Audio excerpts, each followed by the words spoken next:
Hello, welcome to this video mini lesson introduction to culture and education. So what is culture? It includes our traditions, our language, our race, class, and gender, our clothing, different roles that we take, our heritage, our religion, food, social habits, and music and arts. All of this and much more. Essentially, culture is everything around us that informs who we are. Pierre Bourdieu had this concept of habitus. And habitus is essentially the key principles, values, and behavioral norms of a group. And Bourdieu believed that these sociocultural values have really strong influence on behavior, and we internalize these values such that we see or read the world in particular ways as a function of our habitus, which is, like I said, informed by our social cultural values. And because this is so internalized and because we tend to be unconscious of it, we don't even realize the extent to which we see and read the world is informed by our habitus. And as such, we need to be very mindful. We need to be critically conscious of this so that we can be open to seeing and reading the world in other ways, in perhaps less limited ways. So when we think of the intersection of culture and education, we can think about cultural trends, larger cultural trends that we see in education, such as the influx and influence of technology. We can also think about the ways in which education reinforces and reproduces the dominant culture.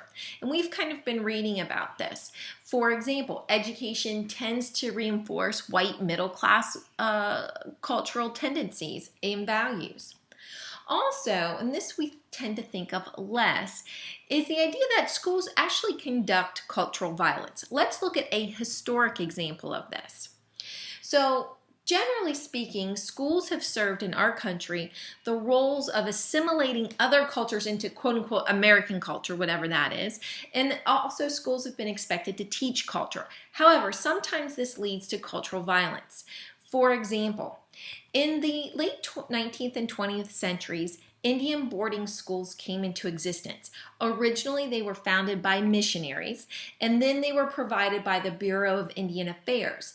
It involved removing or separating children from their families, these are Native American Indian children, and sending them off to boarding schools, where the students were stripped of their native culture and identities by changing their haircuts, refusing to allow them to speak their native language, they had to speak English, by changing their clothing, and even changing their names, assigning new sort of European American names to them. So the population of in these schools peaked in the early 1970s with around 60,000 students at one time. They have since declined, and there are a number of reasons for that. First of all, issues of abuse have been brought to light, physical, sexual, mental, emotional abuse, and also there's been an increasing push by tribes to be able to provide their own community schools and colleges where their native cultures are honored and their language are honored and reinforced in the schools. So this is an example of a historical cultural violence in schools, but you need to know that there are some Indian boarding schools that are still in operation today. Also, let's look at more contemporary education. In what ways do we commit cultural violence in schools today? For example, there are some cultures in which eye contact with an authority is considered an act of rudeness, and yet in many schools we expect students to make eye contact with us. In a number of schools we privilege competition, where in some cultures competition is not considered as important and can actually be considered harmful to the cooperative essence of some cultures. Also, in such cultures, collectivist cultures, helping is expected. It's a personal responsibility, whereas a lot of times in our schools, helping is tantamount to cheating. Also, there are specific, like in some Asian cultures, you're not supposed to touch the top of someone's head because that's where spirit resides and can enter into the individual. And yet a lot of times we'll tap or touch kids on head, often as a means of affection or connection, but we have to be mindful of how that's read or interpreted by certain cultures. Also, the mispronouncing of names, of ethnic names, is a type of microaggression that we often commit in school. So these are just a couple of examples of the ways in which we still in schools today commit cultural violence. And here's an example of ways in which there might be a misalignment of culture in our schools. In American schools, we tend to privilege an individualist perspective, and that can be in conflict with a more collectivist cultural background. So in an individualist culture, the individual is sort of the locus of activity and the locus of responsibility, whereas in a collectivist culture, things are thought of more collaboratively, and the group is held responsible for things, and the group is the locus of focus, so to speak. In an individualist culture, help is considered cheating, where it's considered a responsibility in a collectivist culture. In an individualist culture, competition might be privilege, whereas in a collectivist culture, cooperation, mutual cooperation is privilege. In an individualist culture, property is owned by an individual, and so you must ask permission from that individual in order to use or access that person's stuff. Whereas in a collectivist culture, property is communal, and there's an expectation that everyone uses things together and everyone has responsibility for the stuff.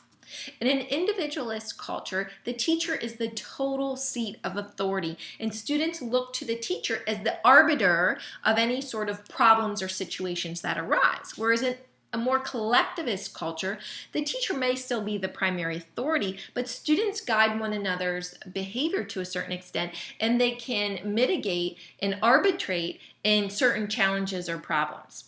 In an individualist culture, parents are expected to be actively involved, whereas in a collectivist culture, generally speaking, parents are supposed to defer to the teacher's expertise. So they might be seen as having more of a back seat. And let me just give you two quick examples of this. I have a friend who was born and raised in rural eastern Kentucky, and in her family and in her culture, it was more of a collectivist culture where everyone's the stuff belonged to the group as a whole. There were 9 kids in her family, and that was kind of the way that her community looked at things as well. So the family and the community both had more of this collectivist culture. But when she became a teacher, and students brought all their markers and their stuff to school, she had the students put all their markers into bins at the center of each table of students. And parents got all kinds of upset about that, because those parents in that individualist culture bought their child's Crayola markers to be used by their child and not to be put in some sort of collective bin in the middle of the table for everyone at that group to use. So that was an example of a cultural misalignment there.